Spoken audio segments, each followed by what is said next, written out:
itti jabaatte maraatuun maaliifi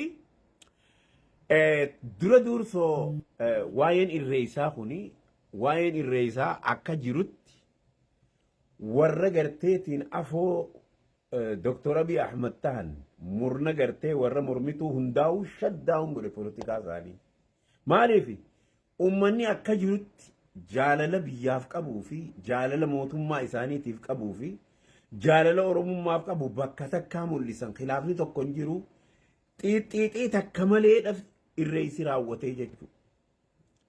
Poolitikaa jawweefaa murna olola faannoo achi shaddaa'uun godhe rabbiin. Talammadaa jidduu tanatti ni bayfannaa jedhaniitti nama du'e harciisuu fi nama makiinaan ajjeeftee fi nama makiinaan garaan galtee fi nama maabarrii wallolee jeesee fi kana hundaa'u kanuma maxxansu seenan firraa'u gaamma maal godharree kana afuufaa jetteen faannoon kanuma maxxansaa isin nutuu ni dhufna gartee amma kana maxxansaa jiranii jechuudha. Ergamtoonni faannoo tajaajiltoonni nafxanyaa habashaa kuni hanga ammaan tanaatitti hafuuran baafanne lama dammaas ka'ee Dr. Abiy Ahmed Alii dhaqee jechuu biyya Baalee.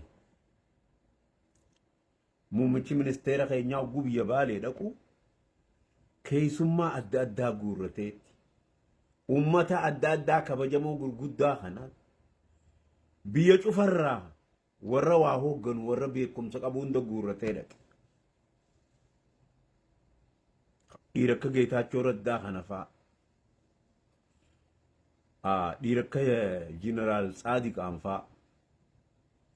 Warra lolee caccabee harka kan nagartee dhiira akkanaa sana ni quudhitaa fi bar jeyinaatu jeyinaaf quudha garte dhiirti tuni bakka kana marraa meeqa dhufaa turree kunoo ammaan tana gartee bakki kun tartiiba qabatte jedhanii ati namuu haasoo san dhaga'ee akka gaaritti cimina biyyaatii fi guddina biyyaa irratti Dr. Abiy Ahmed Alii akka ajaa'ibaatti haasa'ee jechuudha. Kuni maal teere jawweefaa akka lambaan dhaamsemma faannoo murna faannootii fi hambaa gartee TPLF fi shaabiyaa godhee dhaamse kunis. Amma maal godhuu jalqabanii amma ganama kanaatti amma jawween akkana waa maxxansaa jira amma maal jee xayyaarri qaala'ee jee. Tikeenni xayyaaraa qaalee uummanni xayyaara yaabbachuu dadhabee je. Amma maal jechuu ta'e wabeetaa jawween kiyya. Goda suufi Umar kana gurguraa. Wanni Abiyyi godhu hundi isaan taatu laa. Waan Abiyyi godhu kana silaa hoggasuma gurguranii ammaa hoggasuma quduraan takka dhuftee guddee. Gartee goda suufi Umar kana gurguraa akka xayyaarri Itoophiyaa Eerlaansiin gaddeebu goda suufi Umar kana gurra keessa dhawaatii uummata Itoophiyaati hiraa jechuuf deemaa jechuudha. Sittiin dhiifnu. Hin gurgurru maa gurgurroo? Aya. Waa cufa gurguraa hoggu takkaas baateeti Amaara jaaladhaan hun jetta asin nu dhufte. Dirqamaa jaalala Amaaraa fudhachuu qabdanii Oromoon Amaaraa walitti araaramuu qabdi marabbaa jenneetuma harka dhooye. Amaara jala kuttee si jalan kunne si jalaa dhaabbannee jechuudha. Akkuma gaafa Minisoottaa kaatee dhayxee gartee Minisoottaa kaatee dhayxee kana booda qabsoon bilisummaa Oromoo raawwatte kana booda wanni nu feesisu misooma qeyroo jettee kumbiyuutara keenya maqaa keenya guddina keenya hunda fuutee OPDO teenya kannitee jechuudha. Marhabbaa jennee jala kun ammaas jala addachaa namoosisaa noo jenne amma Amaara dhayxee jechuun nuti jinnaan. Amaaraa wajjin ammaasii wanni ati deemtuuf Amaara kana walitti qabdeetuma Amaaraa fi Tigree fi Shaabiyaa walitti qabdee Finfinnee fiddee ammaan niin shawwadame jettee baqachuu deemtaa jechuudha. Dheetuu deemtu. Kana kun hin hayyamamu. Kana hin hayyamnu sin hayyamnu jawwee dinne kana. Dhibbarraa dhibbatti dinnee jirra yaada kanan fudhannu. Maaliifi Itoophiyaa tana wal harka ciccirree finna malee Itoophiyaa wal harka ciccirreetuma finna malee ummatuma Oromoo kana fitinaa meeqaa agarsiiftan malee akka isaan hin qubanne gootan malee waa takka Abiyyi sosoosuu hin dandeessan. abiyyi dhiira xiiqiiti nama xiiqii qabu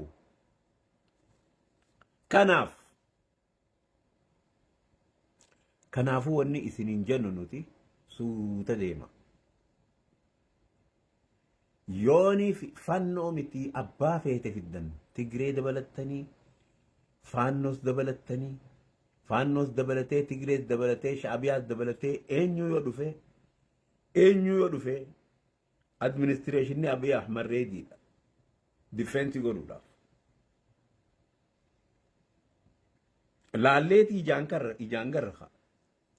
ijaan garra ammoo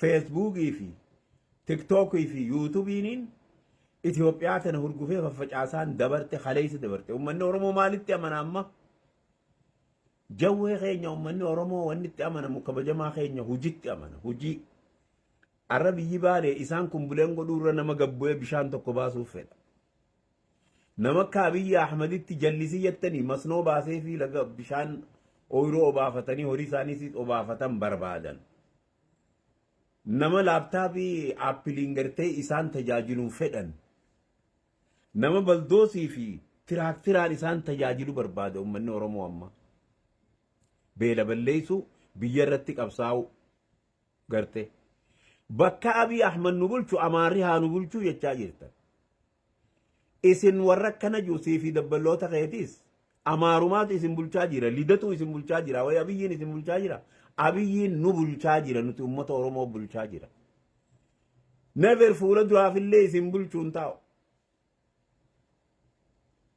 yoo isin ammoo Itoophiyaa keessatti dachaatan isuma jala bultan Abiyyi jala bultan yoo Itoophiyaa ala jiraattan isin bulchuun danda'u Abiyyiin Itoophiyaa alatti silaa'u lidatu isin bulchaa jira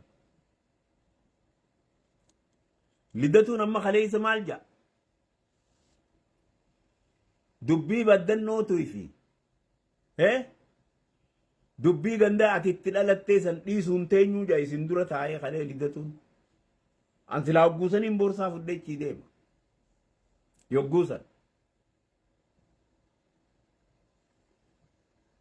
nuti isinii biyya faffacaasaa jechuu miti isinii Abiyyi amma kana injifataa jechuu miti Abiyyi injifachuun dandeeysanillee isinii waan kana godhaa jechuu miti ummanni gowwaan tokko isin dhageeffatee karaarra bahee lubbuusaa dhabaa kan jiru waan isin gartee beedmentii mana namaa teessanii babarreessitan tana dhugaa seeyaniiti karaarratti bahanii waraanni Itoophiyaa karaarratti jeesaa lubbuu tana hin alaakinaa suutarraa deema isiniin jechuu jirraa isinii Abiyyi waa gootanii miti laa takka jalaa hirriiqadhuun mallee jawwee keenya Abiyyi moohaniiti jarri kun nu moohee jarri kun bakka Abiyyi kana bu'anii warra Abiyyi deeggaru kana dhabamsiisanii sanii miti nuti wanni itti jiru isiniitu waa godhaa miti tan itti jirru wanni nuti itti jirru namni gariin dhugaa isin seehee karaarra bahee mootummaa tana afoo bahee bilaashitti lubbuusaa dhabaa lubbuu tana rabbiin irraa isin gaafata ilma namaa kana dhiisaa isiniin jechuu jirraa jechuu kana wanni nuti isiniin jennu hamma dhuma viidiyoo kiyyaatti warri na dhageeffattan galatooma Jawaar Mohaammed personaalii rakkoota akkasirraa hin qabnu ati obboleessa keenya personaalii akkumaan Abiyyi jaaladhuttiin si jaaladha ammoo hujii teeffannoon wajjin deemu yoomuu si dubbanna arraa si dubbanna baruu si dubbanna kanuma siin jenna assalaamu alaykum wa rahmatullahi wa barakaatuh kuni sagalee bosonaatii yam